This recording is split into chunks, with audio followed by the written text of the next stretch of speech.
All right, so in this video, I'm gonna walk you through how I painted this painting right here, step by step. I'm gonna go over a lot of great information in this video, everything from how I broke down my reference photo and created a plan, how I started the painting, what I changed about the photo to make it a better painting, how I created this effect of clear water, and a whole bunch of other things. All right, welcome to Paint Coach. My name's Chris Fornatero, and I'm here to help simplify oil painting so that you can get better faster. Before we jump in, I'm just gonna let you know if you want the full version of this painting tutorial, it is available on my Patreon page, which is linked in the description below. All right, let's get going by looking at the reference photo. All right, let's take a look at our reference photo first, and let's talk about composition. First off, the focal point is definitely gonna be the boat here. More specifically, it's probably gonna be this white area on the boat. It's really, bright, and the water is relatively dark, so I'm gonna be looking for that. And the main thing I wanna think about with this focal point is keeping the contrast high. Like there's some good darks down in here and some good darks in there,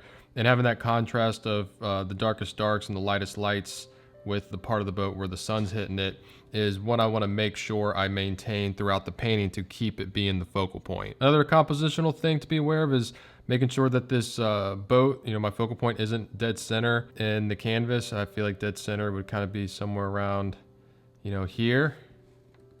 So it's not in the center, which is good. And these little ripples and light in the water, I like how a lot of them are going diagonal towards the boat. It's a great lead into the painting, and you got some more here. I want to make sure that when I put these in, that I do so in a way that helps the composition and not necessarily just put them in exactly where I see them, but put them in to guide the viewer's eye to the focal point, which is the boat. Another thing I'm about to watch out for are the darks back here in all these trees. Like areas like this, they look really dark. They look just as dark as the darkest darks in the boats here, but I can't have that because this back here is in the distance and I need it to read as in the distance. And so the darks aren't going to be as dark back there and the lights aren't going to be as bright. So I got to make sure that I push the elements of atmospheric perspective, and one of those is contrast. As things get further away from you, the distance between dark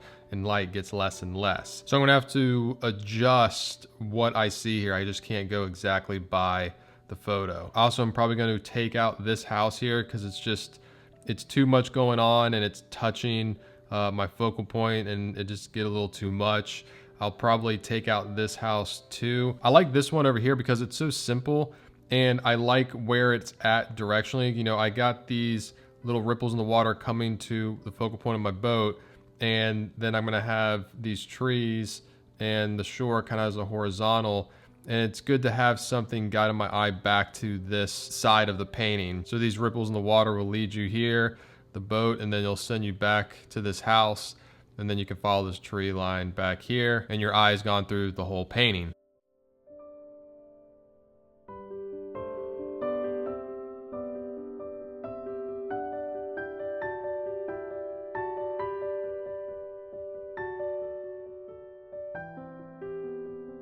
All right, so down here you see I did a very basic drawing. I blocked in the trees in the back and then the boat. I didn't bother putting in any of the water. I kind of know what I'll do with that. I didn't need to draw it in. But moving over here, you can see what I wanted to do in this one was I wanted to start with my focal point and kind of build the area around it to figure out the correct values and colors. For example, the white on the boat here, it's a mixture of white and yellow ochre. So I wanna make sure that I get that white in there and it read as, really bright and pop. And so I have to put in what's around it. So I put in the water, I work on the canopy here, and I block in the trees in the back here kind of with a purple. Like I said earlier, I can't go by exactly what I see in the photo. I have to use what I know to make the painting work and make this sit in the background. So cooling it down, making it more purple and not as dark as say the darks in here is gonna help me sell that effect of depth.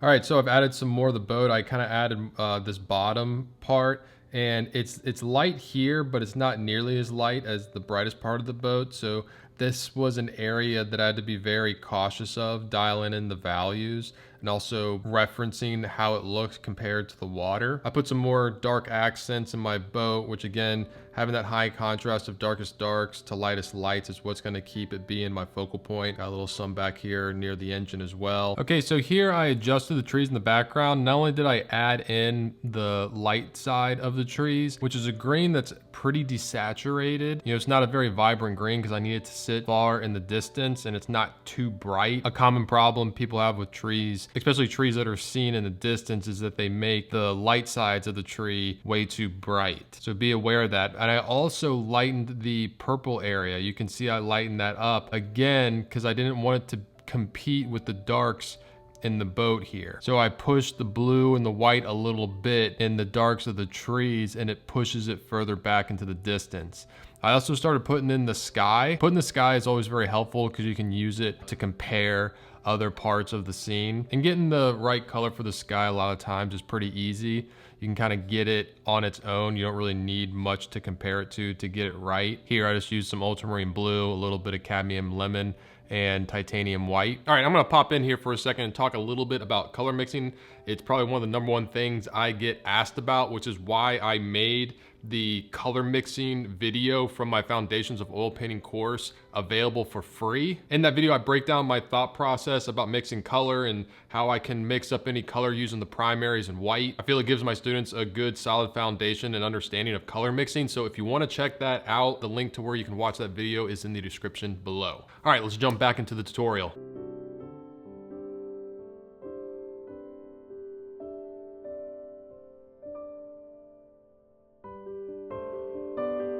All right, here I've brought in the water over all the way. I also continued all of the trees all the way and put in this house. Now, don't be fooled. I know in the photo, this house, it's got this roof and it looks extremely bright, but I did put a good amount of purple into this roof here. Again, I don't want this to be as bright as my boat. I want this to be the brightest. I want everybody's attention to be here.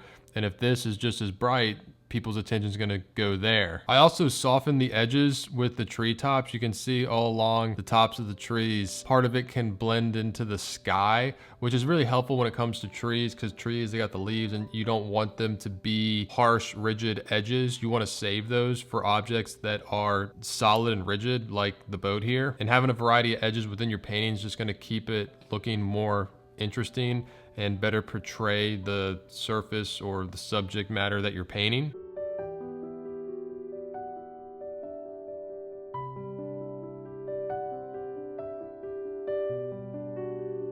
All right, now I've gone down into the water and I've kept the paint relatively thin and I've allowed it to blend from each kind of layer that's happening. Since the paint was wet, it was easy to blend all of this and get it smooth.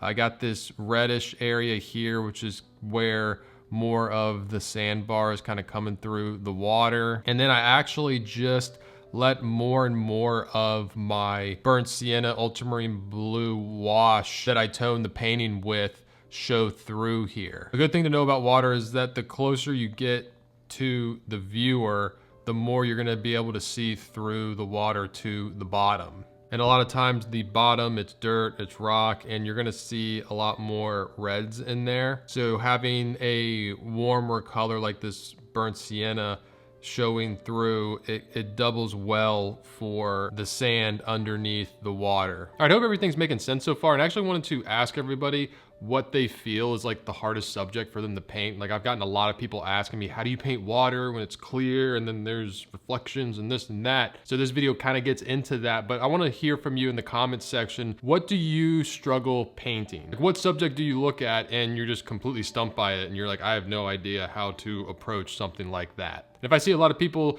talking about the same thing, then I'll make a video about it. All right, back to the tutorial.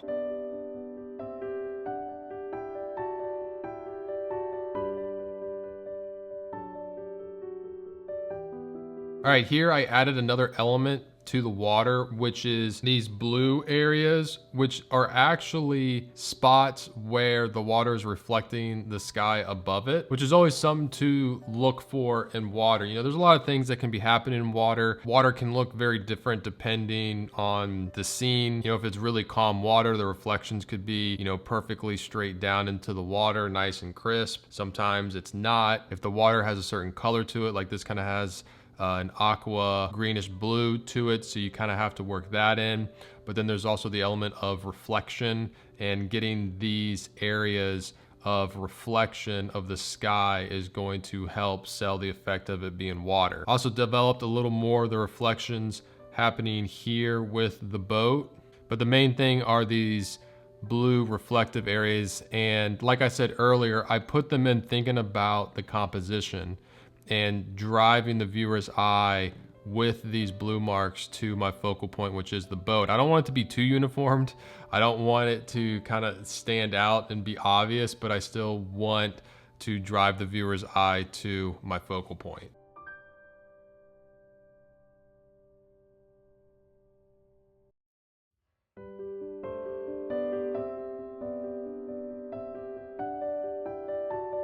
All right, and I did a similar thing that I was doing with the blue reflected light from the sky, and adding these tiny little ripples. They're a little bit brighter, but I'm aware of their direction and trying to push the viewer to my focal point of the boat here. I was very selective with it. You know, I didn't want to overdo it. I also put in some darker little ripples here, again directing the viewer's eye to the boat. I put a really bright highlight on the railing there, just to add a little more detail to the boat. I put a couple really bright little highlights here and there. I didn't overdo it. It's very easy to overdo it with these little ripples and wanting to put all these little sparkles in the water, but you really want to be sparing with them and not overdo it.